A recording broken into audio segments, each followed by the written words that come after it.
I'll let you guys know when it's live.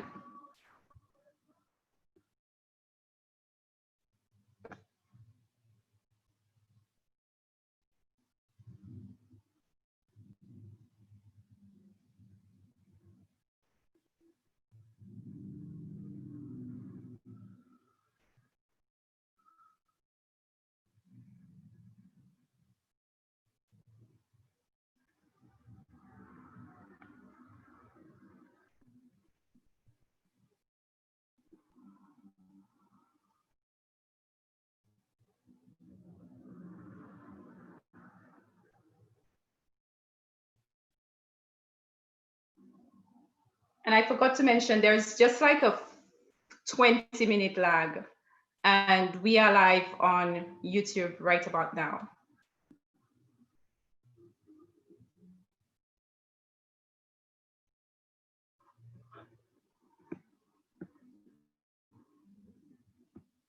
So good afternoon, everybody. Thank you for taking time out of your busy schedule on a Sunday afternoon, or you could be spending time with your family and friends to spend time with us to talk about the impact of COVID-19 on our Black communities. As you know, as you may or may not know, Black people are most disproportionately affected by COVID-19. In New York City alone, we make up 28% of the, we make up 22% of the population, but are 28% of all fatality cases. Research is showing that a lack of access to social and economic resources might be a just cause for why this discrepancy exists.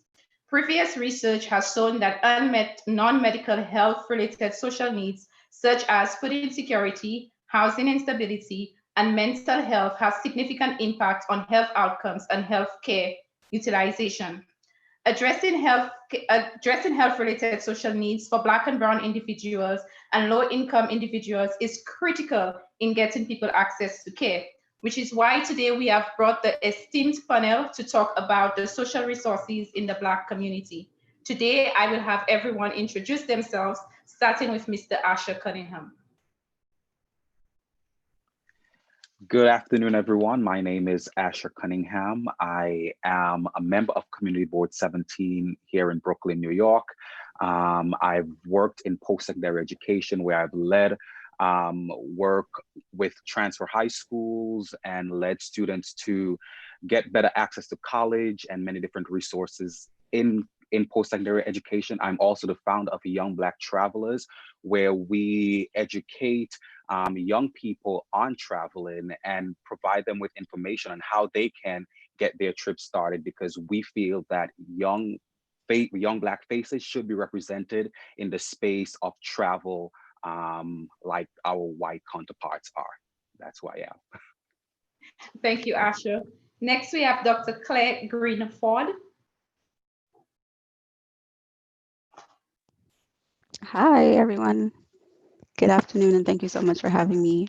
I am Dr. Claire Greenford. I am a Barbadian born, because that's very important to me, New York-based clinical social worker. I've been a clinical social worker for about 10 years now, and I am currently the executive director of the National Association of Social Workers, New York City chapter. I have been in the field for overall 15 years. And my work really focuses on social justice, social disparities, criminal justice, and the importance of using a biopsychosocial spiritual model of health, which I'll explain later, to address the needs of the communities that we're serving. I firmly believe in the importance of advocacy, and I also believe in the importance of making sure that the work that we do is culturally humble and inclusive of the needs of those that we're serving. Thank you very much. Look forward to this chat today. Thank you, Dr. Claire Greenford. Next, we have Mrs. Constance Brown Briggs. Good afternoon. I am currently the chair for the Diabetes Care and Education Practice Group. It's part of the Academy of Nutrition and Dietetics. I am in private practice. I do virtual counseling. I am the author of a couple of books, The African American Guide to Living Well with Diabetes, and also most recently, The Diabetes Guide to Enjoying Foods of the World. One of my, I guess you can say, mantras is to shorten the cultural distance between the African American person of color with diabetes, and their healthcare provider. I am a registered dietitian. I forgot to mention that in the beginning. Registered dietitian, certified diabetes educator. And so the bulk of my work is dealing with individuals with diabetes. But of course, along with diabetes comes other comorbidities. So there's hypertension, there's obesity, cardiovascular problems that go along with that as well. So I've been in private practice over 25 years and been in the field well beyond that. So thank you. Thank you, Mrs. Connie Brown Riggs. And next we have Senator Leroy Comrie.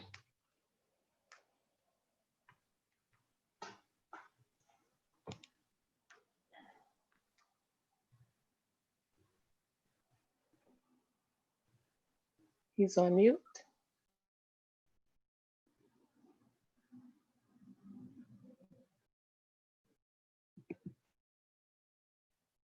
My apologies, I was muted. This is Richard Olivier Marius. I'm in Senator Leroy Comrie's office, and we're just touching base to see how to get the senator on, but he'll be in a few seconds. Thank you. While we wait for the senator, I'd just like to say a few thank yous. First, moderating with me is Dr. Alison Myers. She's an endocrinologist who specializes in diabetes care. She'll give us the inpatient perspective on what she sees when patients present with COVID-19 symptoms and the impact of COVID-19 on patients with diabetes. I am Dr. Maya Williams. I am a health disparities researcher and an industrial and organizational psychologist. My work focuses on immigrants and minorities and getting them access to care, and especially the stresses that immigrant workers face when they migrate to the United States of America, and they're facing acculturative stress, among other things. I'd also like to thank, and before we start this session, I would like to thank the Black Educators Committee, Inc. for sponsoring this event, and Ms. Vashti Burke, who is a parliamentarian, and she's on right now. I'd also like to thank Tiffany Hardin, who is moderating in the chat, the entire trial and Department of Medicine for helping make this possible, and as well as the African American / Afro-Caribbean Business Employees Resource Group at Northwell Health, especially Andrea De Leon for her unwavering support in getting this together. I'll now hand it off to my colleague, Dr. Alison Myers, where she will ask questions. And I see that the senator is on now. So before we go to the questions, the senator could say give some of his biography. Yeah. I'm sorry. I couldn't hear you. Can you say that? Say that again, please. Could you tell the participants something about could you tell the participants about the work that you do? Oh, okay. Good afternoon, everyone. I'm Leroy Comrie. I'm New York State Senator. I represent you in Albany. I'm from Southeast Queens. My district comprises of parts of Springfield Gardens, Laurelton, Cambria Heights, Queens Village, Hollis, Briarwood, Kew Gardens, Jamaica Estates.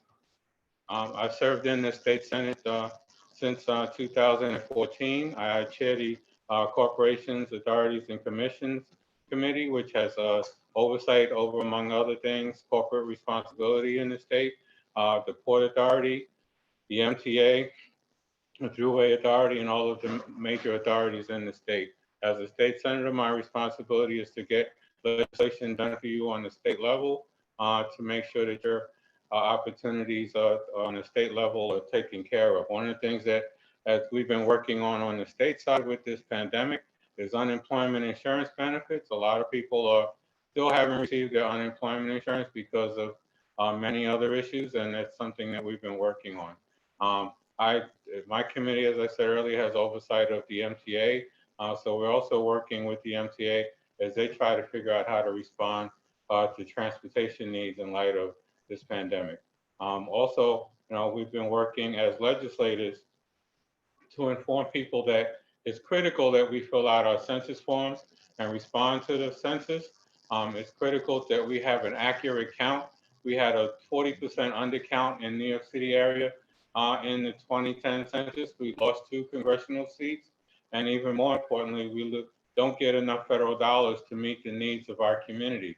So just since we had a 40% undercount, just to give you a number, for every 1,000 people that we have in the city, we're only getting enough money for 600. That's something that can't sustain itself. It's a constant problem, and it leads to one of the main reasons why our communities, especially our minority communities, are under-resourced.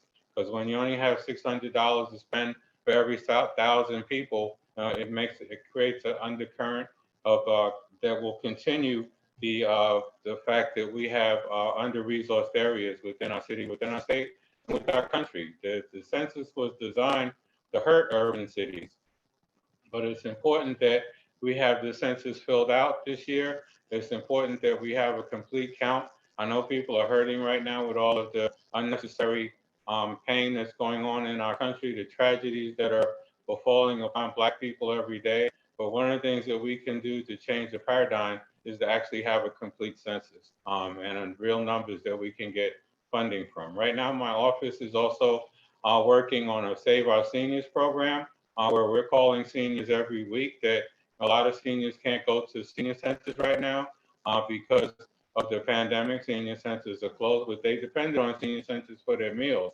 So we're working with a bunch of young people, calling our seniors, checking on the fact that they are, number one, doing okay. Number two, that they're getting meals. Number three, that they're getting the other resources that they need since they are the most vulnerable population and can't get out the house.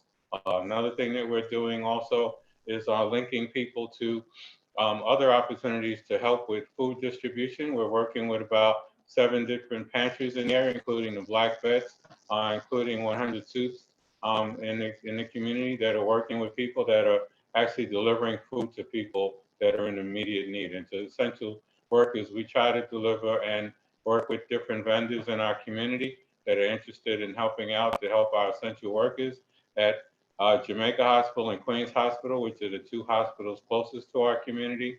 And we're working to help with them with their essential services during the week also. I'm not sure how long you want me to talk. I could go for a while, but I'll stop and ask questions. But I want to thank this group for putting this Zoom together to do outreach and information to people. And I hope that we can all understand that during this difficult time, our strength is within ourselves. We have to stop looking for other people to save us or anoint us or create pathways for us. Now we have the ability to fight, not physically fight, but financially through our ability as individuals, through our educational knowledge to push back and really find a way to change the narrative that this country is being pushed into by our president, who is deliberately creating code speech and hate speech to turn this country inward against itself. And we need to understand that as individuals, as a country, and we need to reach out to like-minded people that are interested in identifying his coded hate speech and start to turn back this country away from the way that he's trying to make it turn, where we are having people that are deliberately hunting our community, picking on individuals for no other reason than their own fears, no other reasons than their own prejudices, no other reasons because they've been aided and abetted by, unfortunately, the person that's in the highest position in our land. Thank you. Thank you, State Senator. We appreciate that wealth of knowledge that you shared with us. And we're going to actually come back to some of the resources at a later time. So if you can hold that thought, I would greatly appreciate it, because we do need to get into a little bit more about that. So I first want to open up by talking with Asher, because Asher, unfortunately, lived with COVID. And I think it would be good for him to shed light, because for most of us, we have not had COVID. We've been fortunate enough that through social isolation, or wearing masks, we have not been afflicted with COVID. So I want Asher to first talk about what his journey has been dealing with COVID. Yes, thank you so much. My story begins more so on the 14th of March, actually. Because as I said earlier in my introduction, I am the founder of Young Black Travelers. So on the 19th of March, my team and I were scheduled to head to Guyana via sponsored trip from Eastern Airways. They were launching a flight to Guyana. So we were heading down to Guyana. But so the Saturday before, I started to experience shortness of breath. Um, but I associated that shortness of breath to being asthma because I'm an asthmatic. And my asthma happens usually once every year. So when the season changed, that's when my asthma would act up. And so because it was heading into the spring season, I thought at that time it was asthma. So my mission when I went to the urgent care was to get a pump. So I wasn't one of the people who were, on bed on a ventilator. I was taking the symptoms as asthma. So I went to the urgent care and I honestly joked with the doctor and the nurse there. They did ask some questions. And I said, it probably is COVID, but the season is changing and it probably is that. So I think because they heard that I said I was an asthma patient, they simply took it as that. So they prescribed me with the steroids, prednisone, and they give me a pump and I went home. But luckily the trip to Guyana was canceled on that Tuesday.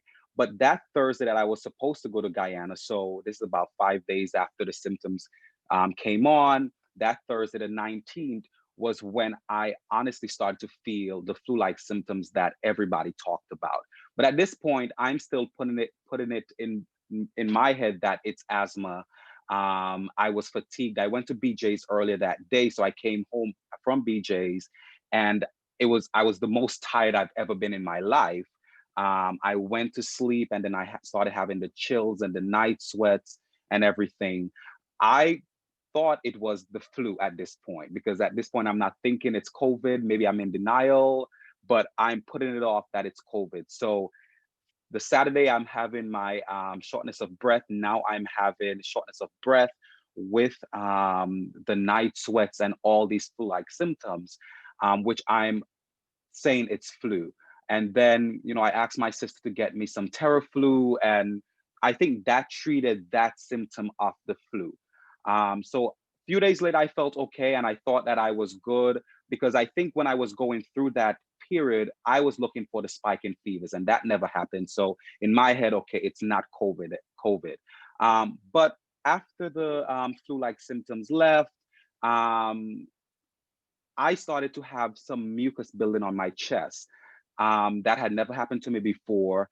So mucus was on my chest. So I would wake up in the morning, and the cough that I was coughing, but I was coughing to expel the mucus in the morning. I wasn't, given the dry cough that in my head, I'm probably just supposed to be coughing uncontrollably, and that wasn't happening. So it was a cough that was expelling mucus.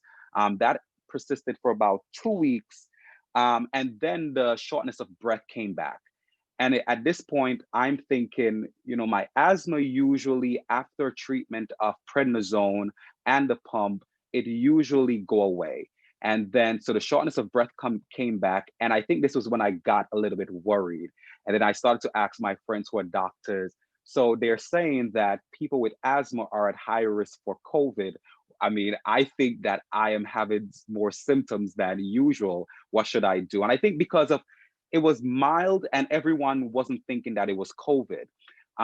But I think at a certain point, it started to get to a point where I would wake up and my chest was really constrained.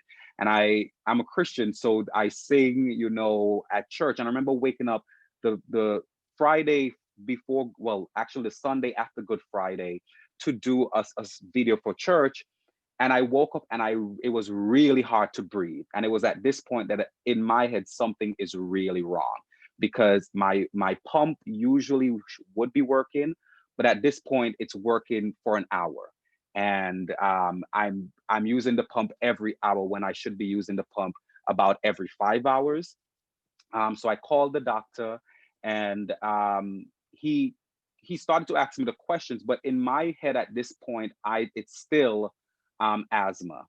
But I think he was a bit concerned because if I'm telling him that the pump isn't working, then he's thinking something else is wrong. So the next day he called me into the office. This was around the 6th. He called me in 6th of April. He called me into his office and he listened for to see if I'm wheezing. He heard no wheezing. And that's when he administered the COVID test. A week later, I got my result on the 11th of April. With a positive result. So for a month, I was battling with COVID symptoms, treating them as much as I could because I'm treating different things. I was treating flu, I was treating at the shortness of breath as asthma. And it wasn't until I actually went in and they found that it was COVID, because he also gave me another dose of prednisone, and that again did not work. And it was until he found that it was COVID, they prescribed azithromycin. And that was what actually started to help me breathe better again. So that is my story, battling with this COVID virus for over a month. Yeah. Okay. And did you have to quarantine at all during this time? Yes. So after I found out that I was positive, I quarantined myself for about 2 weeks. And actually, they didn't tell me to quarantine. All they told me was to wear a mask, which I found to be a bit strange because, for a person who, I think because I know they've been talking about quarantining yourself, which is why I quarantined. But that advice wasn't actually given to me from my doctors. Yeah. And one of the things that we've been talking about in terms of, either getting COVID or avoiding COVID is to boost the immunity. And I wanted to ask my registered dietitian, do you have any recommendations for either vitamins or supplements that could help someone like Asher or someone like myself who's trying to prevent getting COVID? Any recommendations you would have? The last time we talked, on our first talk, we talked about vitamin D, vitamin C, and zinc. Could you give us your perspective as a dietitian? Excuse me. It's true. Vitamin D, vitamin A, vitamin C, as well as zinc will all contribute to the immune system. And just it's pet peeve of mine. I don't like to say boost. I like to say support because we literally can't really boost the immune system, but in terms of supporting the immune system. Also, the vitamins do help, but the first thing is really thinking in terms of a healthy lifestyle. So ideally, you prepare for it. But even if you haven't, in Asha's case, the important thing is, and I'm sure he's not doing this now, is not smoking. So we want to think in terms of the lifestyle. It's still very important, even when you're not feeling well, to make sure that you're eating as healthy as possible. A plant-based diet is the best, that's preferred. You want to prevent what I call insults, adding additional insults into the system. So staying away from highly processed foods, having more fruits and vegetables. That's where you're going to get a lot of your vitamin A, your vitamin C. You'll also get some vitamin E there as well. If you're following more of a plant-based, you're eating more beans, legumes, that's also going to give you a sufficient amount of zinc. Vitamin D, you would find that primarily in fortified foods. So if you're having cow's milk, it's fortified with vitamin D. Also, plant-based milks are fortified with vitamin D. Many yogurts are fortified with vitamin D. So those are the types of things that you're looking for from the food perspective. Minimum on the meat, more on the plant. So beans is where you'll get your primary source of protein. The other important thing is, as much as you can tolerate, is to move. So even if it's taking a short walk, if it's only 5 minutes that you can tolerate, you want to do that on a daily basis also. Stay away from alcohol, any foreign substances, so to speak, you want to stay away from, because that's all an insult to the immune system, and it's going to take you that much longer to recover. If there's any, if you have any hypertension, if you have diabetes, anything like that, you also really want to focus on that like a laser, because that too complicates any recovery or even the risk of having, as they call it, severe illness associated with COVID. So, but right now you've had it, and so you're looking in terms of recovering. The other important thing, two more things, is adequate rest. That's very important. Make sure that you're sleeping, excuse me, as much as 8 hours, ideally, a night. You're getting adequate rest, but also relaxation.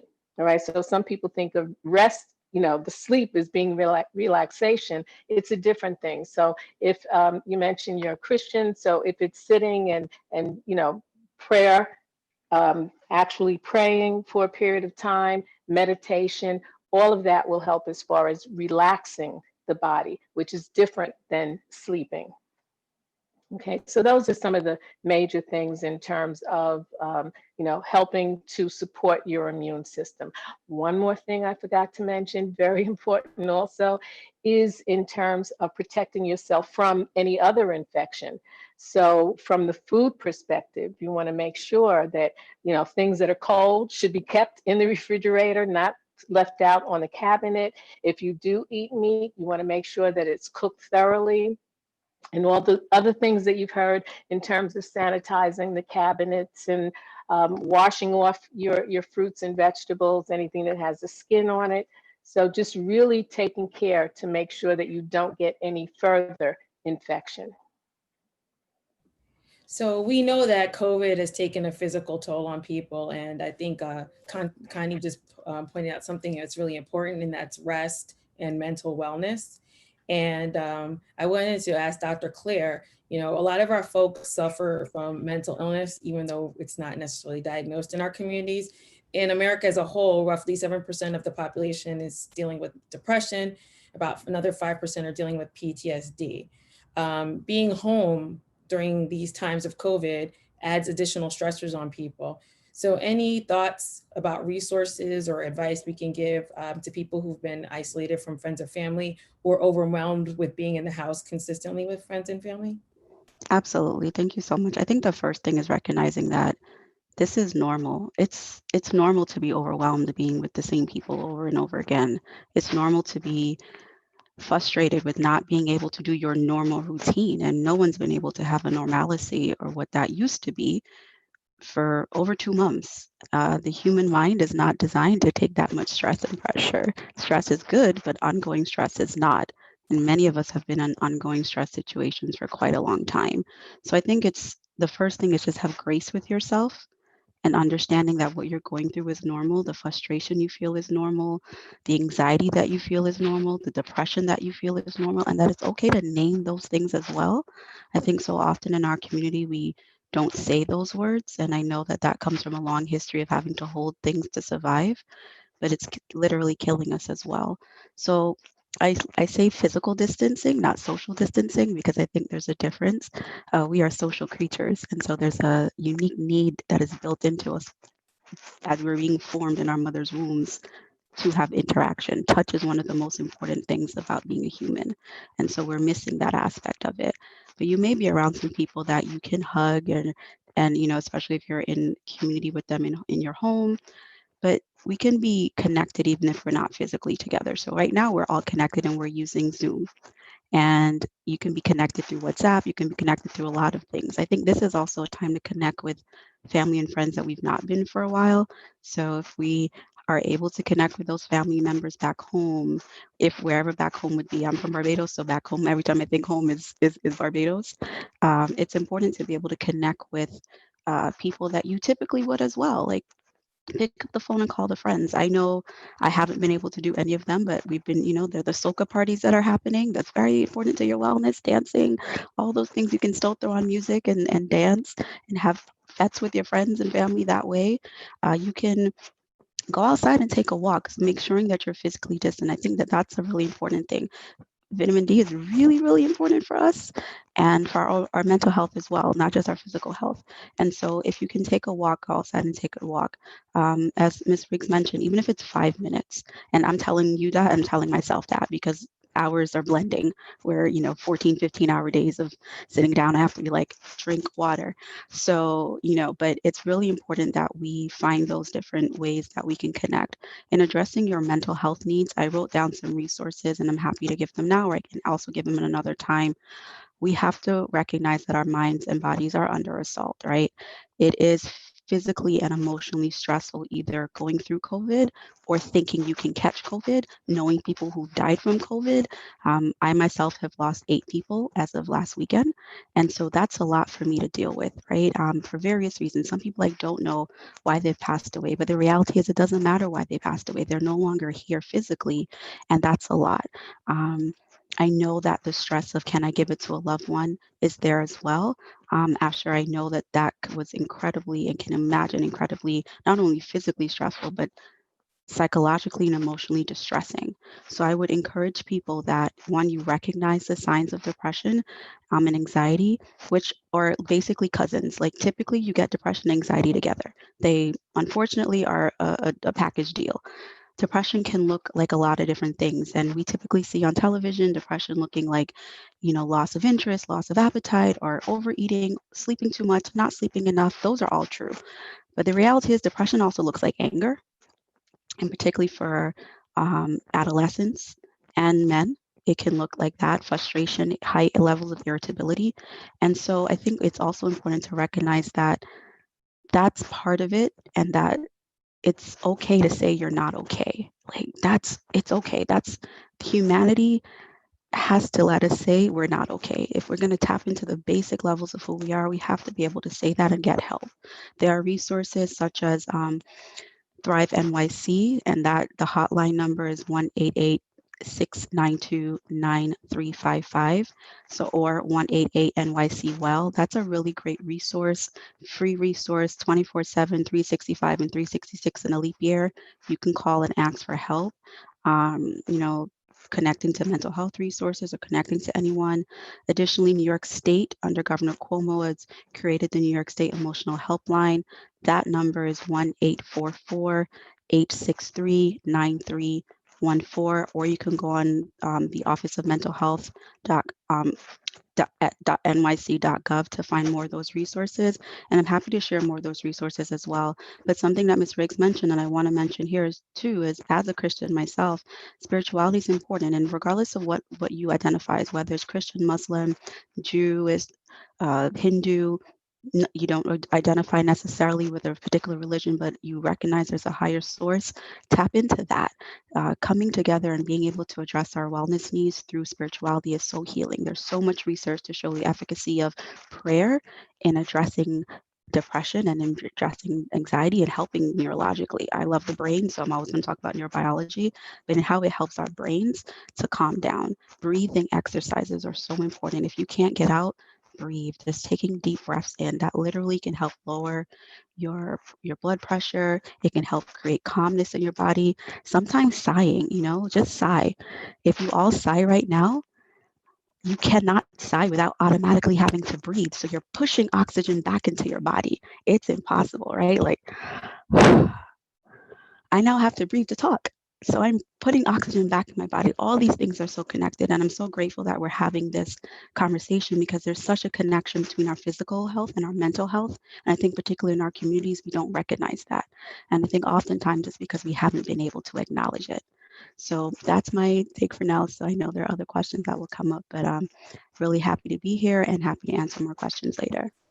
As a follow-up to that question, obviously people who are living with COVID, family members who've been lost for COVID, that's all been stressful. But can you just comment on resources for first responders? Because I think very often, I can speak obviously for myself as a first responder, we are used to taking care of other people, but we're not used to having people take care of us. So whether you're NYPD, FDNY, RN, PA, NP, MD, RD, you're mental health worker, you're obviously helping people, but is there resources that you can recommend for people who are first responders? Thank you. That's also a really great question, and one that hits home on multiple levels. So social workers are definitely on the front lines as well. And so we've heard so much from NASW members about that, as well as being aware of people like yourself that are on the front lines. And personally, my awesomely amazing, very handsome husband is a firefighter. So I am always aware and concerned about him as well. And so I think that some organizations I know, like FDNY, because I know with him, like there may be additional resources and support that they have. I would say one of the things you can do is check internally as well.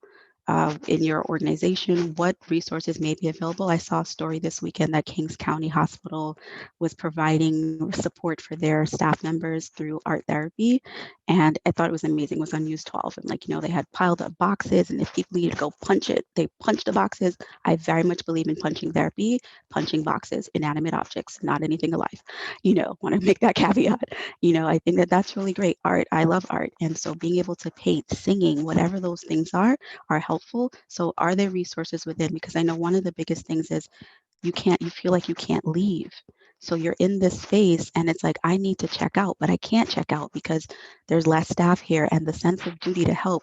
I know you're working all these crazy shifts. Like my husband just got off a 24-hour shift. Like, I'm like, when do you sleep? And I know that's the same thing that you guys are doing as well. And so what internal? I would also encourage you to reach out to some of these same resources that are available. Thrive NYC, the state hotline. I know that the National Association of Social Workers has partnered with Give an Hour, specifically in New York, New Jersey, and Connecticut, to provide services for people like yourself, frontline workers, who are in the hospitals, and that's food service. That's not just doctors and nurses that we typically think of. It's everyone who's there. They typically give about 1 hour, but they're providing up to 6 hours of free therapy for frontline workers and their families. So I think you can definitely go to our website to check it out. That's another really great resource, but also for yourself. What are the individual things that you do for yourself that are about your own wellness? I know a lot of times that selfish is a bad word in the community and in our society, but it's actually not. It is the way that our brains are designed so that we can survive. We are wired for self-protection first. And again, I'm saying it to you and saying it to myself as I am like Claire, but you're working 14, 15, 16 hours and not getting up. It's also really important to say it's okay to check out. So as much as you want to give, can you take that break in the hospital? Can you, like that 5-minute break? I always tell people, everyone has to go to the bathroom. Even if you're not really going, take a break. So whatever that is, I encourage you to reach out to the resources that are available in the community. Like I said, the Thrive NYC, call the number on the back of your insurance panel. If you are blessed right now to be employed, most places have a EAP, an employee assistance program. I would encourage you to reach out to that employee assistance program. And there are many people that are volunteering, giving their time, many people that are clinically trained like myself who are volunteering and helping other people. So I would encourage that as well, because if you're not well, other people can't be well. You can't give your healthy ego if you don't have one. And this is a lot. Thank you. It looks like we have a question online, so I'm going to shift to Maya. Thank you, Allison. I just want to tell people on the YouTube live that feel free to ask questions in the chat. Thus far, we have 2 questions, and I just want to follow up on what Dr. Claire was saying. Somebody asked, what other resources for first responders who do not use their internal resources? What other resources are available for those individuals? Yep, and I think that's a really valid question, because sometimes people don't feel comfortable using their internal resources. And I can say specifically because of things I've looked at and research-wise, particularly like at firefighters or police officers or any in those fields, don't feel comfortable using those. I would say that before you are a first responder, you are human. And so this resources available for people are also available for you. Again, are you comfortable using your insurance, which is separate from the internal resources at your job? Typically, EAP is, while it's through your job, it's confidential. So if it's something that you just call them and say, hey, I just need to find a therapist, can you help me find someone? That's not something that's getting reported to your job. Separately, again, like the resources I've noted, Thrive NYC has a lot of resources. They are staffed by clinicians. I personally know someone who is running that. She's an amazing person, a very dedicated practitioner. They're making sure at the best of their ability they're providing you with resources that are based in your community.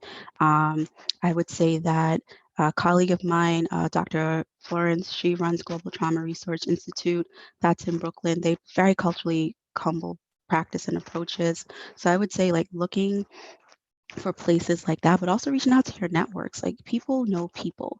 So I would say that even if you're not 110% sure, reach out to a friend or colleague and say, hey, do you have a therapist or do you know somebody I can talk to? Or, I think that's one of the word of mouth is a good one as well. But they are dedicated resources. Go online.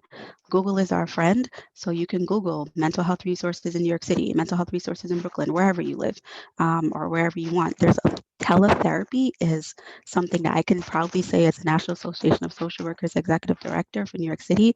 We pushed hard to make sure that people could be provided with mental health support via teletherapy, and that's available.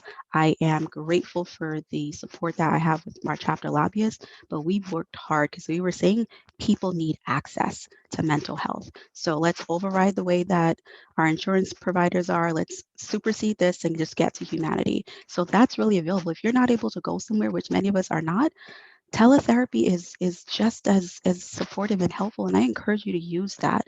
So I would like look those things up. Ask your insurance, are you providing teletherapy right now? You can just also look up teletherapy resources. There's also on Thrive NYC's website a host of apps that you can use that are supportive. So if you want a meditation app, if you want an app to deal with anxiety, they're all there.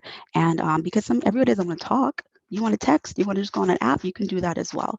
So I would say just Google resources, ask people for resources because there's a lot available. But I also know, particularly for Black and Brown communities, is about culturally humble treatment interventions and finding providers. Therapy for Black girls is an amazing resource.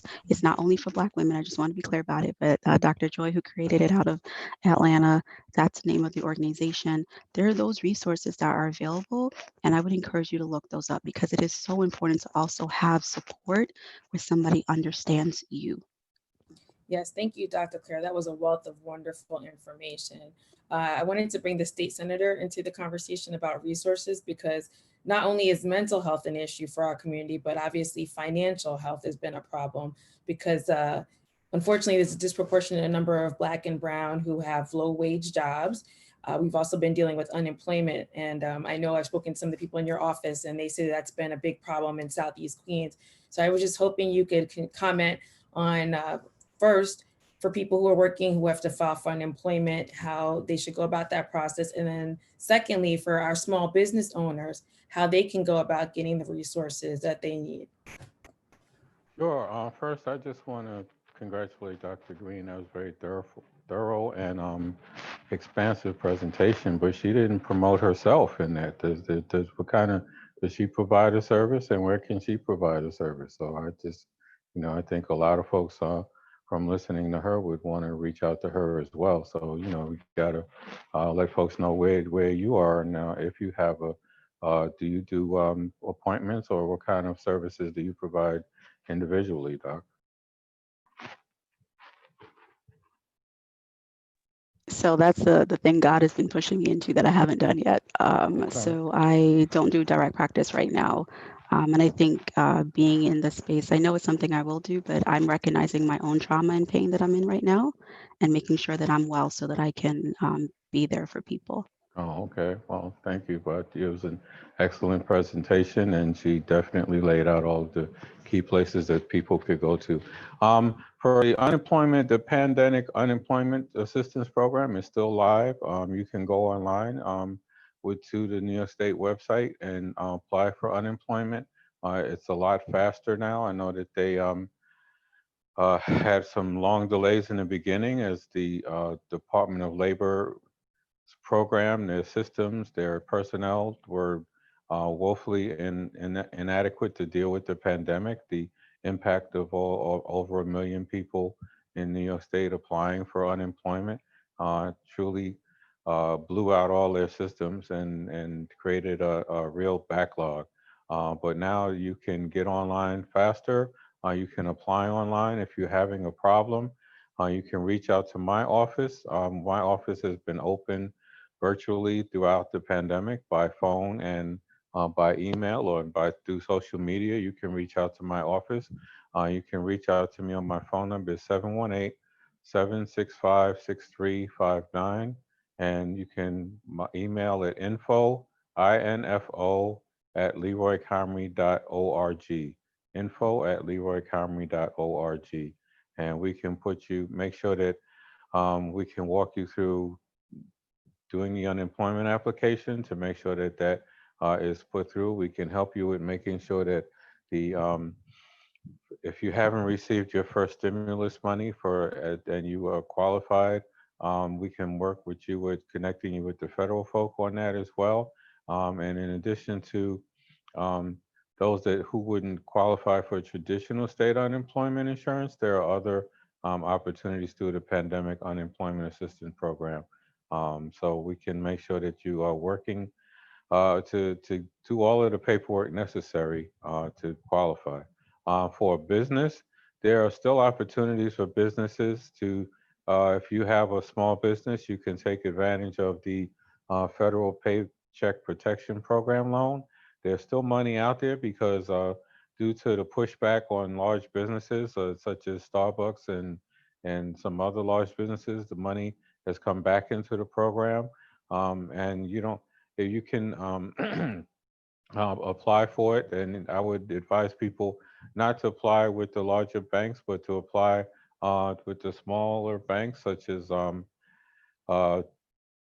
Carver Bank or any of the other small banks, Franklin and the Bowery Bank. They have doing it, and also working with York College, which has a small business development program, which is an excellent program, which is helping a lot of people make sure that they get the Paycheck Protection Program loans available. If you remain faithful to the terms of that loan, you don't have to pay the money back. It becomes a grant, which a lot of small businesses desperately need.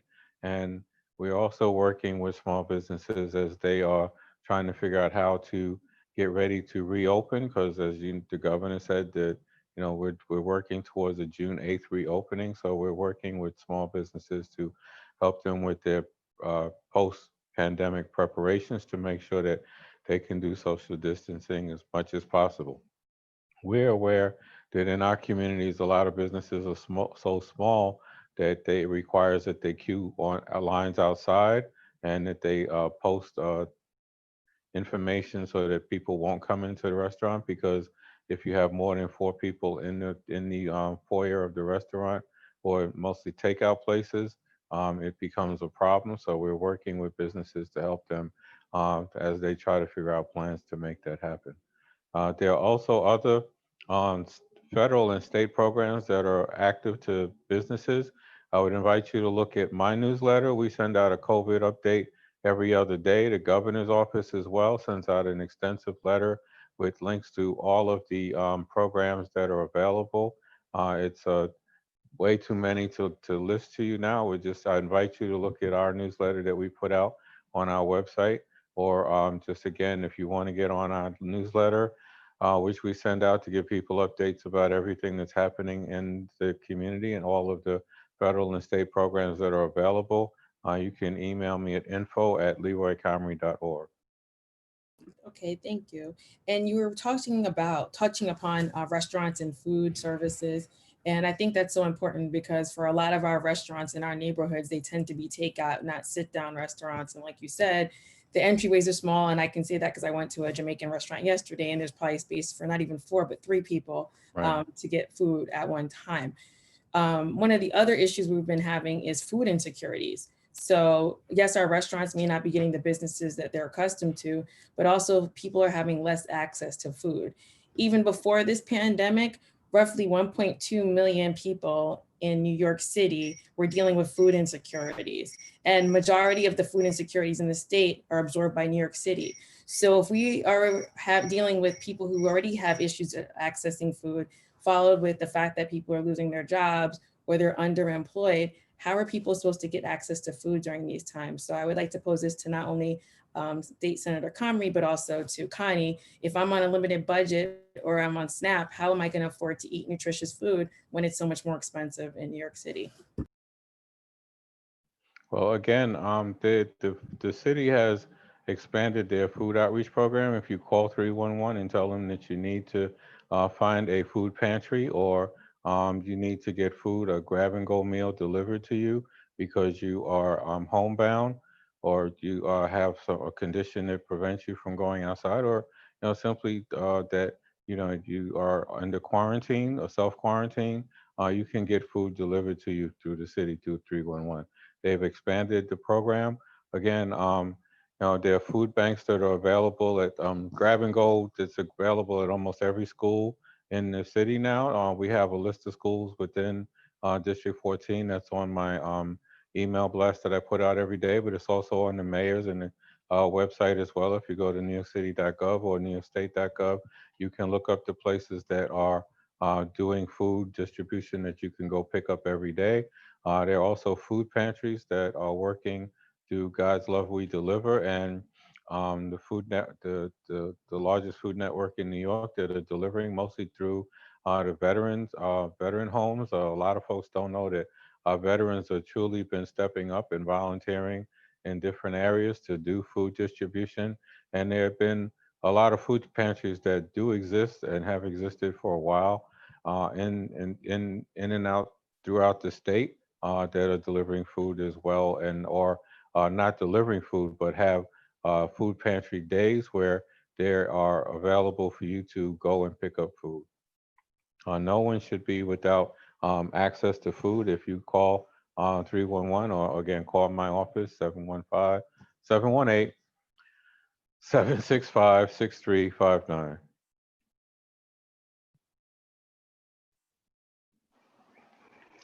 So from my perspective, as a diabetes educator, that's first and foremost what I think about individuals with diabetes, but it pertains to everyone. We have our ideal eating fresh fruits, fresh vegetables, and so on. But of course, if you're food insecure, if you're having meals delivered, depending on where these meals are coming from, who's preparing the meals, they may not have exactly everything the way that you're accustomed to eating it. Very important to think in terms of, excuse me, the quantity. For an example, someone with hypertension, we want them to stay away from salty foods, and they've probably been educated that you shouldn't have canned foods. Well, you may be getting canned foods if you're going to a pantry to pick up food or to have it delivered. So you want to say, well, what's the next best thing that I can do? So for that individual, they can take the canned vegetables, rinse them with water, and that will help to reduce the amount of sodium in that particular canned item. Also, we say fresh fruit, but canned fruit is okay. If it's in heavy syrup, well, then you'd want to dump some of the syrup and, just leave the syrup on the side and eat the fruit itself, and you're still getting the benefit of those vitamins and minerals. So it may not always be the ideal situation, but it's, in a sense, what are the lesser of the evils? From the sodium perspective, it's also the quantity in a full day. So, stay away from the salt shaker, which is the best thing that you can do, and try to eat more of the fruits and vegetables. From hypertension perspective, you want to increase potassium. That will actually help to bring blood pressure down, and you're going to get the potassium from the fruits and vegetables.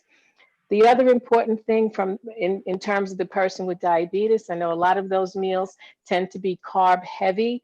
You don't have to eat all of the carb at one time. And probably most important is to take that meal and divide it into two. So maybe eat half now and eat the other half an hour, 2 hours away. Believe it or not, that will help to make a big difference in terms of blood sugar control. So, those are some of the things, because it is tricky when someone else is just giving you a meal or you're going to pick up foods. One of the other things is to try to identify, think in terms of what is starchy. The starches are going to have the most impact on blood sugar, and what is not starch. So we know bread, rice, pasta, those are all high carb items. So those you'd want to try to, minimize how much of that you take in, or as I said, divide it. Don't eat it all at one time. And it's amazing how just making it small as opposed to eating it all at once, that it can have a big difference in terms of blood sugar control. So those are Yes. some of the things, you know, it's, as I call it, you can eat like you're going to college, or you may need to go back to grade school and think about how you're eating there. Mhm. So definitely, you know, there are things that can be done in terms of the food insecure and having that meal delivered. And I'm sorry, particularly someone with diabetes who is on insulin, or even taking oral medication. So important to make sure that you're still having those meals on a regular basis so that you don't run into problems with diabetes.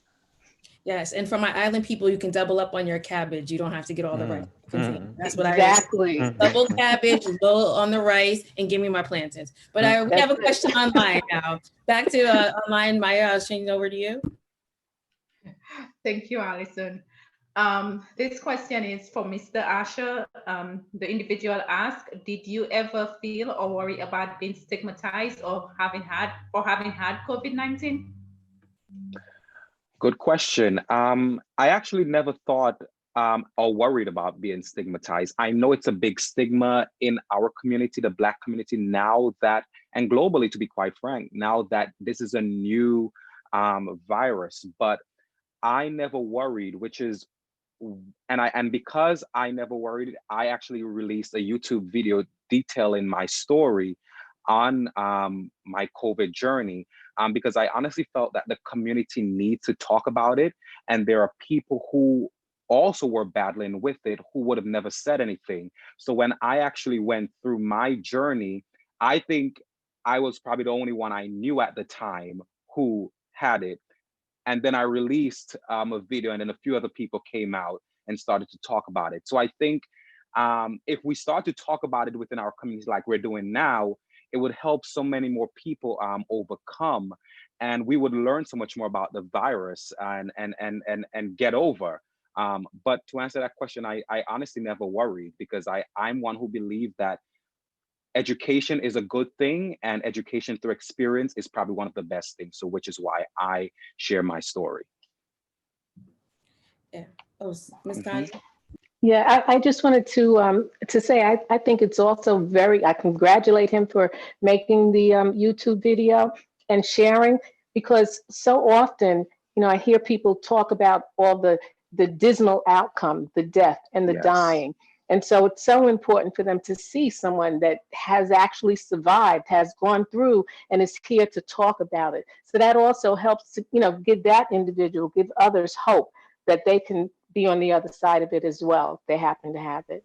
Yes, then that And was yeah, why we asked him to come this week, because last time we did this, we had a survivor who unfortunately was hospitalized and intubated. So we wanted to show a softer side. So, you know, we appreciate Asher for telling his story. We were going to say something.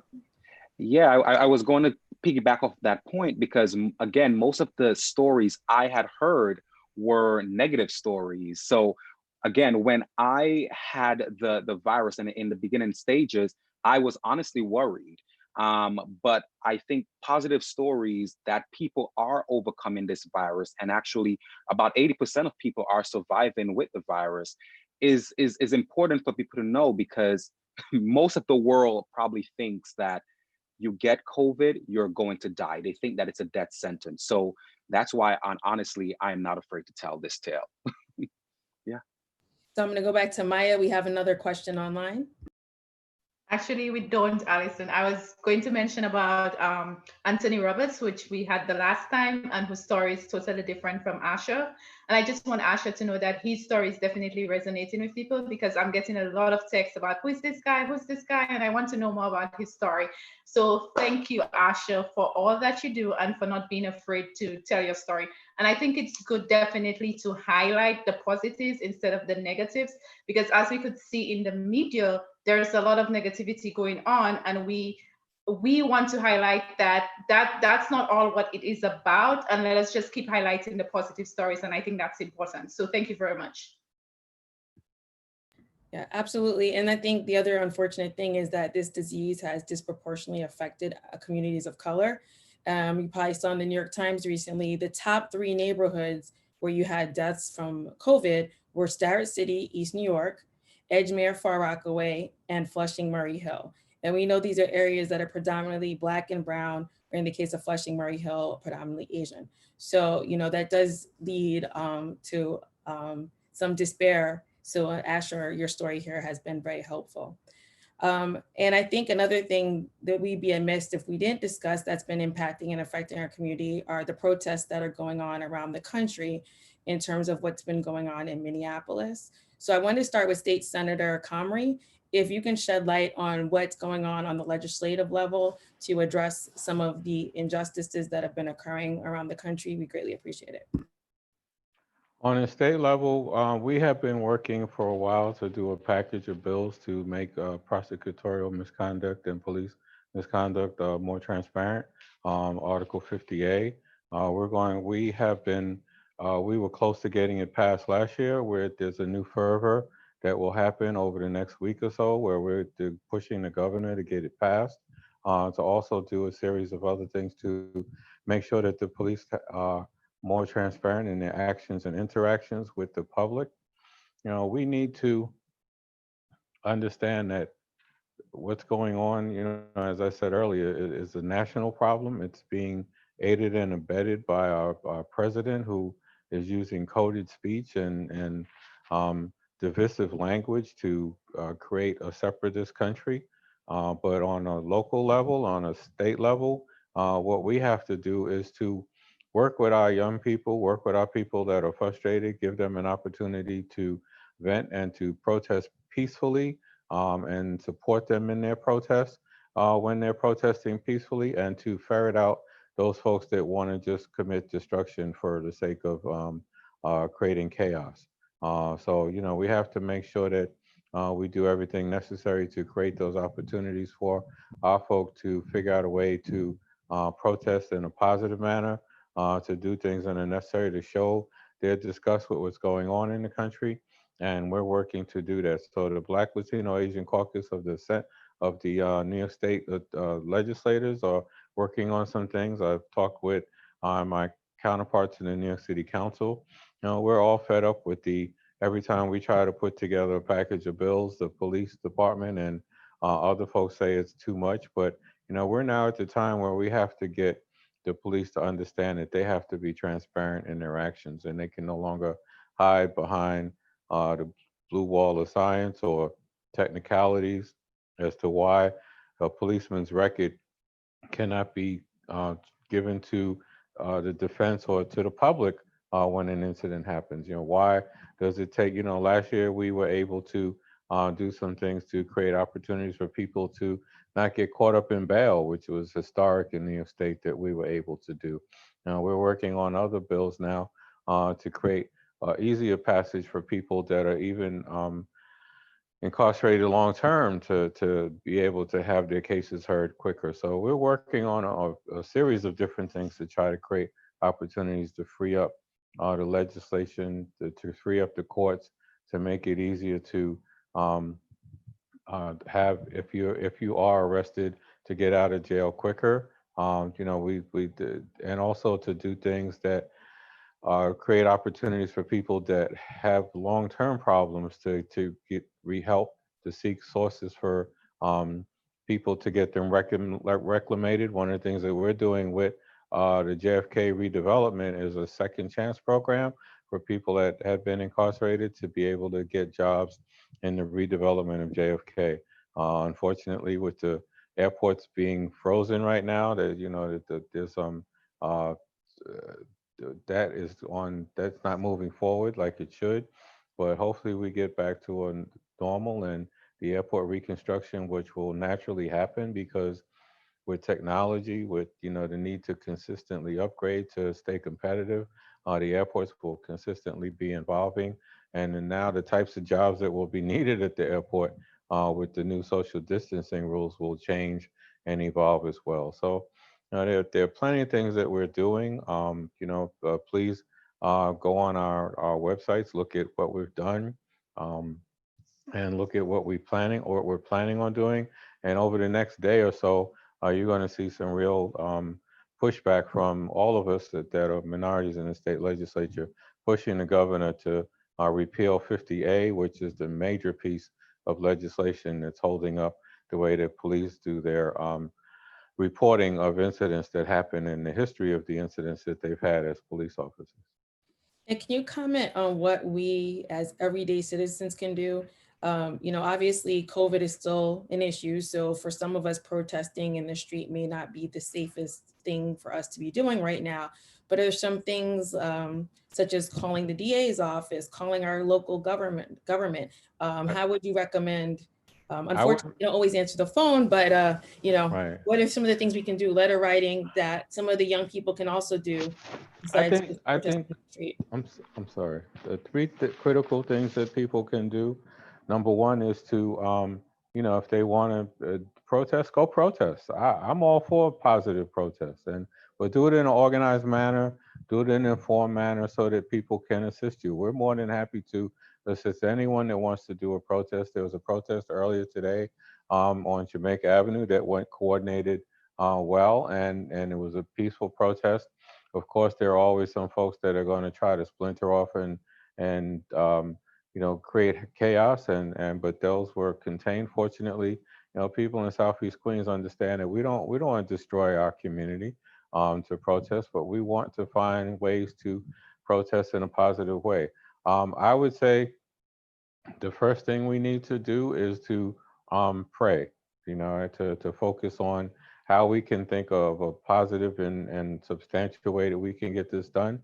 I think we need to write letters to the governor, to the president to let them know how we feel, to your local elected officials. I think you need to join an activist group, such as whatever that group may be, so that you can have an opportunity to do expressions. I think you should join on a Zoom group that, if you look on Facebook Live, or YouTube, and see where people are expressing themselves.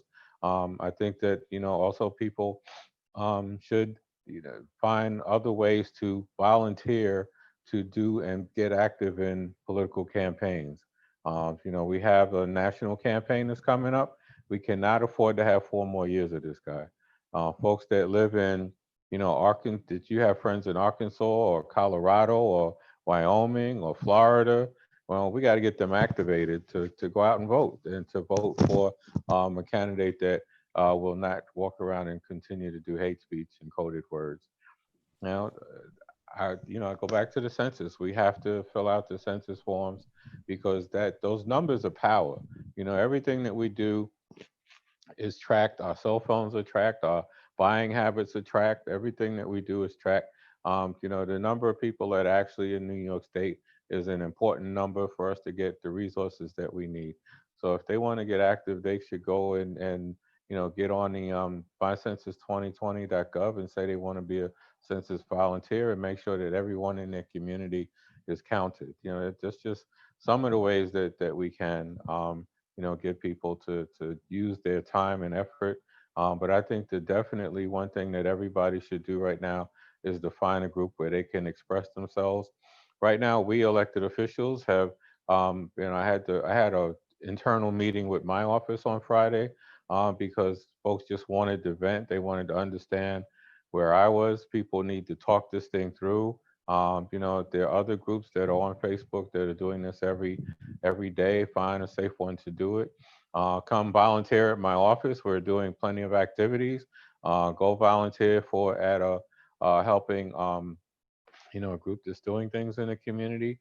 But you got to get tied into something so that you can create an opportunity to express yourself, to vent, to air your thoughts out. But there are plenty of spaces all over the internet where you can do that, and you can do that in a positive way.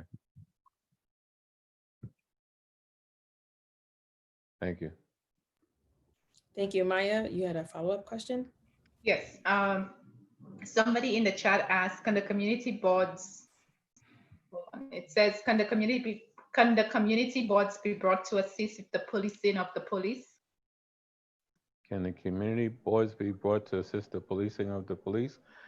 Community boards have general oversight, and then they're in an advisory role. The police have a oversight, which is the every month the police have a community policing meeting. So every month the precinct council meetings actually have more direct oversight of the activities of the police department than the community board. So I would invite people, if they have a complaint against the police, that you could go to your monthly precinct council meeting. It happens normally, the police department has it at an outside location where the captain and all of the main administration of the police department come to protest or come to update the community on what they've done. And so you can go there to protest. You can go there to file a complaint with the police department directly. You can go there to talk about the officers individually. If you have a larger complaint, you can contact the Civilian Complaint Review Board online or in person. You don't have to go to the police department to file a complaint with the Civilian Complaint Review Board, or you can contact my office if there's a active complaint that you want to make against police officer conduct, and we can help you make sure that that complaint is filed with the CCRB. But the community boards are just advisory. It's better to go to the precinct council meeting if you have a public protest that you want to wage against the police department, and that'll be acted on immediately by the commanding officer, because all of that, anything that happens at that meeting has to be reported to One Police Plaza, and it definitely will get addressed. Thank you. I think something else that has been coming up is how do we cope with all of this? And I'm going to turn this to Dr. Claire now. And yesterday in our chat that I shared with you, Dr. Claire, we were talking about how do you talk to your children about what's going on? We as adults obviously have an understanding, but how do you speak to kids for them to understand when they see images of burning buildings, people breaking glass? How do you help them cope as well as adults? Yeah, this is a loaded one. There's definitely a lot, but I think that the first thing is just being honest, right? I think so often we think that, particularly when it comes to children, that they don't know what's going on. Yeah, they know a lot more because they are little spies. They observe everything. They soak up everything more than a sponge. And they have emotions too, right? Like we often think that the stresses that we're dealing with don't impact our children, don't impact our adolescents. There's no way that your child sees you stressed for different or changes in their lives happening, i.e. I haven't gone to school and run around the play yard with my friends, and I don't have recess anymore. All those things, they impact them so much more than we recognize. Like they're human and they have emotions and they have feelings and thoughts. And the differences between the child and an adult is that they have all these feelings and they don't necessarily have the wide vocabulary to tell you exactly what it is. Even as adults, we don't have the vocabulary. We're just like, we don't feel good. We feel crappy. So I think it's so important to be able to be honest with them and create a space where they can talk to you about it. And I'm saying this especially to my West Indian massives. Your children need to talk to you. You need to be able to create the space for your kids to talk to you. I grew up in a culture where, we don't, you're seen and not heard. And that's still part of our culture, but you're human. Everybody needs to be seen. So I really encourage you, start the dialogue. Often it's like, oh, my kid doesn't talk to me. One of my favorite things when I was doing practice is parents would say, my kid hates me. They don't talk to me. I'm like, if your teenager doesn't think you suck, then something's wrong. They're supposed to. That doesn't mean you don't talk to them. You may say the most random thing, particularly with kids. You get them to talk by saying things that are so outlandish sometimes they feel the need to correct you. So it could be if they're at school, it's like, oh, I heard there were elephants running through your class today. More than likely, they're going to think you're crazy and be like, that's not what happened. Let me tell you what happened. You can do those same things with kids at home. And so right now, I would say that they're reading. I love reading. I was punished by not being able to read. So that lets you know how much I love reading growing up. My books were taken away. There are resources that a great friend shared with me yesterday, actually. So a website called readbrightly.com actually has a list of books for children that you can read to them about activism. So there's books related to LGBTQ needs. There's books related to how to be an activist. There's books related to your skin color, who you are. So that's readbrightly.com. And you can also Google books to teach kids about activism, books to talk to kids about XYZ if you don't know, because sometimes it's difficult. I know like no one wants to talk to their kids about sex, but you need to and consistently have that conversation. There's no conversation that should be taboo, because if you don't talk to your kid about it, they're going to go to somebody else. And that information is going to be way scarier than you being uncomfortable talking to them about it. You have to be able to talk to kids about racism. It doesn't matter what you you identify as, what background, there is a deeply rooted pandemic in this country and this world that has never been treated or addressed, and it's racism. And the structural violence connected to it is damning to our bodies, to our minds, and to the very essence of our humanity. If we don't speak to that, we internalize it. We always talk about, particularly in healthcare and mental health, we talk about post-traumatic stress disorder. And I often say it is not post-traumatic stress disorder, which would indicate that the stressor has passed if you are still living in it. And for communities of color, Black and brown bodies, Black bodies in America, Native American bodies in America, they have been and continue to be under assault. If you do look at the demographics of those who are impacted most by COVID, yes, in New York, Black and Latino, but I cannot ignore the fact that what's happening to Native American people as well. Per capita, their rates are just as high, if not higher, with even less access and resources. So it's really important that we recognize the importance of talking, but we have to talk to each other. You have friends and colleagues. We are blessed to be alive at this moment, and not everybody's connected to different spaces and places, but somebody may know somebody that can help you talk to your kid about XYZ. But in order to talk to your kid, you got to talk to yourself first. What are you uncomfortable with? Talk to another adult about it, or another friend, a trusted friend, a spiritual leader, your best friend, your twin sister in my case. Whatever that is, like, what are some of the things that you're struggling with? Because you may not know the person, but somebody in your circle may be able to help you figure it out or just say something. But just telling your kid you can talk to me about anything, no. You have to create that space, and you have to show your own vulnerability too. It's okay to tell your kid, you know what? Today I'm having a pretty bad day. I don't feel good today. Nope, don't got it. And I need a break. Mom, dad, uncle, grandma, whoever you are, I need a break. Today is a really bad day. Or I'm sad because one of my friends died. It's okay to say that to your friend and to your child. You're teaching empathy, you're teaching connection, you're teaching the fact that it's okay to be sad about things. And when you create space in your own vulnerability to share with your kid, now do not tell your kid about the issues with their parent, about the fact that you don't like your coworker. That is not what I'm talking about. Please. They do not need to know that. But what they do need to know is that you're not feeling okay today, or that you're struggling with something. Or a way to say them is, if you're having a problem, is like, I was really sad today because, I lost my friend. And do you know what that's like? Have you ever lost something that you loved? Do you remember when the fish died and how sad we were when the fish died? You can draw connections that way. So I would implore you to research books, because that's a really great way. One, reading is very important and fundamental and necessary. It should not be used as a punishment. My plug for stop using reading as a punishment. You can read with your child. That's bonding.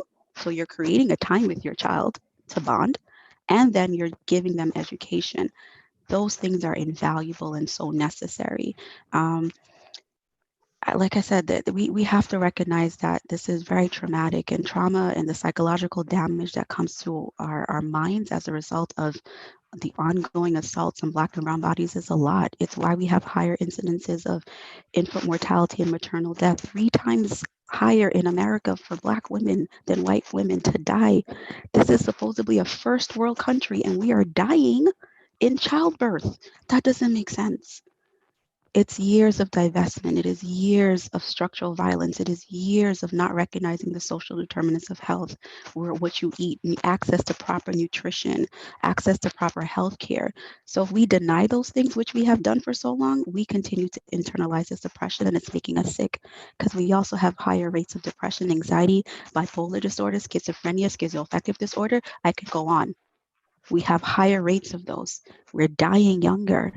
We're dying more violent deaths. We have higher incidences of diabetes, high blood pressure, Alzheimer's in some cases, where we're not even part of clinical trials and studies. It's impacting who we are. It is so important that you focus on your own wellness and acknowledge it. This stuff is not okay. It is traumatic to see every day somebody looking like you. In my role as the executive director for the National Association of Social Workers for New York City, the reality is I'm the first woman of color in this role. And what that has meant and still means is heavy. I had to write another statement last week about the deaths and the murders, and I couldn't even put it out, because my grief at writing another statement about the fact that Black and brown lives are lives too, I couldn't process that. And I have to acknowledge my own humanity, and I have to acknowledge my own pain. So I think in doing so, there is healing, but also recognizing that there is a need for collective activism, because it's not okay, and we're not going to be okay unless we are able to come together in advocacy. So I know that's going off a little bit off topic, and later on before we go, I do want to provide some additional resources that people can use. But we have to talk about it and we have to name it. As a Christian, I'm going to quote the Bible. You can't heal a wound if you say it's not there. Racism is here. We can't keep pretending it's not.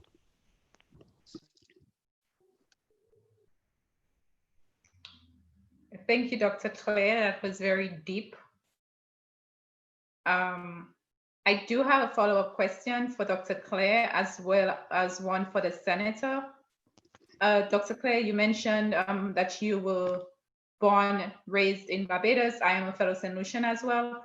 I know that there are many people from the Caribbean, whether or not they're born in the Caribbean or not born in the Caribbean or born in the Caribbean and came here.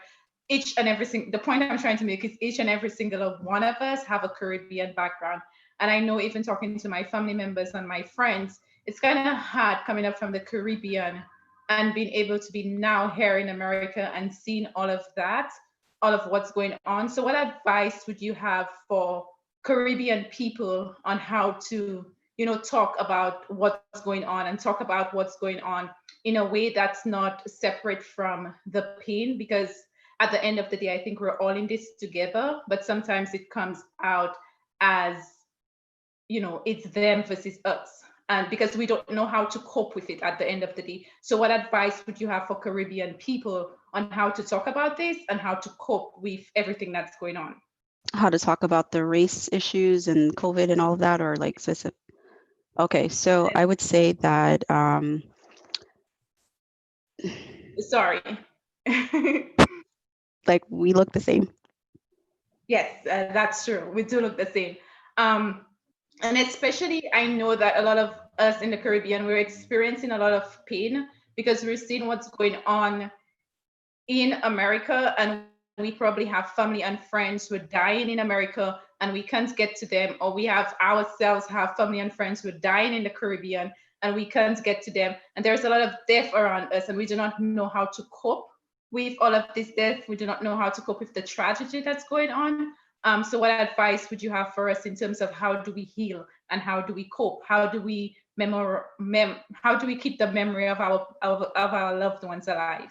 Yeah, that's a great question. And I'm going to do the first part in terms of we have to recognize as Caribbean people that at the end of the day, we are one people, right? And so no one in America says this person is African American versus Trinidadian, Jamaican. Like you're all generally maybe looking the same to some level, because the reality is also the Caribbean is a melting pot. And, I remember being in college and having a friend who was Jamaican who happened to be of Chinese origin, and people thought it was odd that she spoke Patois, and it was normal to me. Like that makes sense.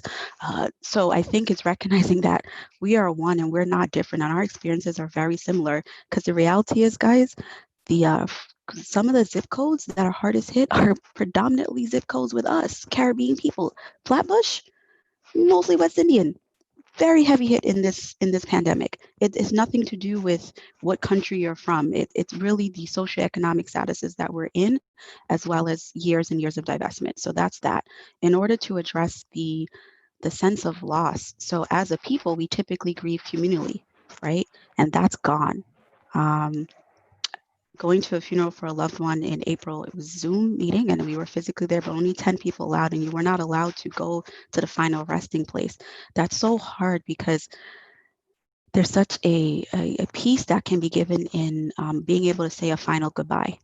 And when that's taken away, that's really difficult. And distance really can impact that, but distance doesn't have to be a divider. It can be a place that we can come together. How do you memorialize someone? You give honor to who they are and recognize who they are and the contributions they've made. Many of the same ways that we do. We may not be able to come together right now and do our repasses and celebrations of life physically, but we can still celebrate those lives in different ways and spaces. Does that mean that individually you go and you release whatever you need to release outwardly to celebrate and give honor? Does that mean that collectively you guys all get on a phone call and you're talking to each other and bringing up memories? That's one way. Does it mean that you're on WhatsApp? I use WhatsApp a lot, to be able to talk to your family back home and share with them the memories and to also process that grief together, because we have to process grief in community. We are a very kinship oriented group of people. And that is something that I think is also adding to the levels of depression, particularly in our community, is that we don't have the resources that we typically use to help, i.e. the barbershop, which is honestly like a therapy space, and the hair salon. Like it is. Like people go, you talk, those things are not existent anymore right now. But it doesn't mean that because you don't have a physical place to go, that you cannot still connect with people. I encourage for those who are able, because I am very well aware that everyone does not have access to internet. Everyone does not have access to a data plan that's going to allow them to stay on Zoom and any of those other things, or even a phone. And so, how do you stay connected when you don't have those things? There, small gatherings are allowed, and I'm not saying to people to go gather in like 20 and, but if it's a family member that you're used to, or the person that really is your cousin, not by blood, that lives across the hallway from you, you guys are always together anyway, that's a place that you may be able to go to and still talk to. And you guys can be together physically in your home and do a Zoom or WhatsApp or whatever with family members in a different location. You don't have to be physically together. The connections that we form transcend space, time, and distance. And it's about connection. So that's what I would say. And honor them in your own way. Like, what would you typically do? Minus physically being together, you can still do a dinner to honor them with the family members that are in your home. And maybe you guys can all do dinner in your wherever you are and put it up on whatever platform you're using so that you can technically all eat dinner together at that time. And those are things you can do without death having to happen. But there's so many different things that I think that this pandemic is allowing us to see that we have more access in the ways that we never utilized before because we didn't have to. You don't have to lose connection because you're not physically able to be with everyone, because it's so important that we also maintain our health. I know that everyone is going stir crazy, and it's warmer outside, so we definitely don't want to be. The only time I have a nighttime in this country, as long as I've lived here, is now, because it needs to be 80 degrees for me to feel like I'm okay. It's like 9 months of winter in this country. I need sun and the beach, but that's not happening anytime soon. But it's important that you do whatever is good for you in your wellness capacity, and also engage other people to do that in their spaces. You can take a walk with somebody while being on the phone with them. You're still walking together and talking. So whatever those things are, I think people should do. Thank you so much, Dr. Claire. And I think the four of you were wonderful. I just wanted to note today is the 99th anniversary of the burning of what was known as Black Wall Street in Tulsa, Oklahoma. So I think it's fitting that the four of you came together today to discuss topics that unfortunately are still affecting us 99 years later in this country. So in our last few minutes, I would just like for everyone, I'll give you 30 seconds apiece to just say one final thought, and I'll start with Connie. Yeah, I want to thank the panel for inviting me. I just also want to say I'm the first generation, my Caribbean immigrants as well. My parents were from Jamaica. So, I get the issue of parents not communicating, but it's important that you do everything you can to try to communicate to your children so that they can be close to you. And however you do that, even if it's saying something outlandish to get their attention, or right now, children need to feel that they have you as their rock and they have you as a resource. So please, do everything you can to be that for your children. Thank you, Senator. And Connie? please also, everyone that is on this call and that is listening, fill out the census. It's critical to our um, it's critical to our lifeblood. It's critical to our resources. It's critical to us maintaining our Congress people. We've lost, we used to have 41 Congress people as late as 1968. We're down to 27. We cannot afford to lose any more Congress people because of an undercount. We can't afford to keep trying to bring resources when we are 40% that are undercount. So please fill out the census, and please get active any way possible. Do whatever is necessary so that you can feel fulfilled as a person. Our office, my office is open. I love to intern people, even during the pandemic. We are asking people to volunteer with our SOS program, with working with pantries now, organizing protests, because my staff is organizing a protest for later in this week. They participated in the protest today. So, whatever you want to do, my office is here to serve the community. Again, please don't hesitate to reach out. Thank you for inviting me, and Thank you have a for blessed coming. day. Yeah. Day. Okay, And, Connie. and also, I just want you, I just came from the Sorry, funeral. Senator. We have like a minute left, so I want to Oh, give sorry. you a All chance right. to talk. I'm sorry, Connie. Okay, I just wanted to say to anyone, particularly with any ailment, diabetes, hypertension, take care of it now so that you, if you should get sick with COVID, that you are starting off on a solid foot, a solid foundation. So just make sure, get your blood sugar under control, get your blood pressure under control. Try to do a little walking to get the weight down a little bit, and then you're going to be better able to fight and deal with COVID. God forbid you should get it, but you want to take preventive steps and not just wait until after the fact. Okay, Asher. Yes, I want to say to everyone to stay positive. This is going to pass, and it's only your positivity that's going to bring you through and bring everyone else through. Also, advocate for yourself. Ask the right questions. If this would ever come your way, ask the doctors the right question. And if you're not feeling all right, make sure you tell them that. I think it's me advocating for myself at the end that probably got me to be tested and probably got me the help that I needed, because it could have gone the other way, to be quite frank. And the last point is I'm Vincentian as well. Everyone is bigging up their country. So St. Vincent, I'm bigging you up. All right, another shout out to Barbados, Dr. Claire. Yes, that shout out to Barbados. I want to just end with some resources because I was reminded of Headspace, which headspace.com, they have free resources for frontline workers or health care professionals, and they have free resources in general for people right now.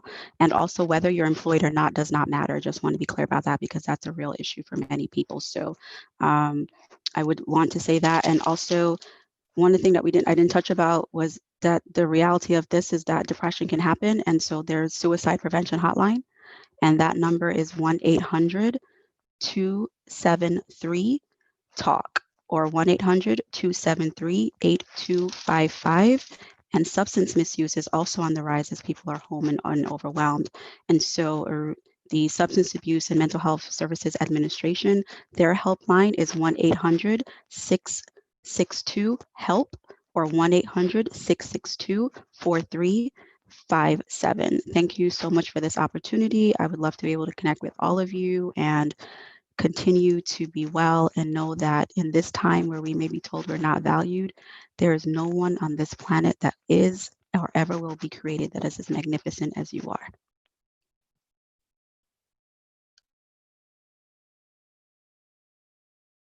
Thank you everyone for tuning in, and we'll see you again in June. Maya? Yes, indeed. We'll see them again in June when we have the events. We have 2 more events planned, and we're looking for 2 more events. So please join us, whether that be on YouTube or Facebook Live. We would love to have you again. So thank you very much. Save the date, June 14th, same time. June 14th, same time, same place. All right, ending the Facebook, ending the live now. Thank you.